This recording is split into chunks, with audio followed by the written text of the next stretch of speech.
আজকে সকালে অন্যান্য দিনের তুলনায় একটু বেশি তাড়াতাড়ি উঠতে হয়েছিল, কেন কি আজকে আমাদের চারজনেরই মানে আমার মায়ের, বাপির আর বোনের আমাদের চারজনেরই টেস্ট করানোর ছিল। এমনিতে আমাদের বাড়ির আশেপাশে অনেক সায়েন্টিফিক ল্যাবরেটরি আছে, কিন্তু তাও আমরা তালতলায় যে সুবীর দত্তের অনেক পুরনো ল্যাবরেটরি আছে সেখান থেকেই করানোটা প্রেফার করি।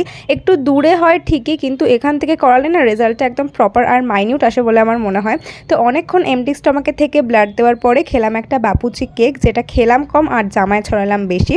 দেন খেলাম রসমালাই, আর তারপরে আবার হাওড়া আসার জন্য বাস ধরে নিলাম। বাড়ি এসে ভালো করে স্নান করে আর অনেক স্কিন কেয়ার করে আবার বেরিয়ে পড়লাম অফিসে যাওয়ার জন্য। যদিও সেদিনকে একটু দেরি করেই গেছিলাম।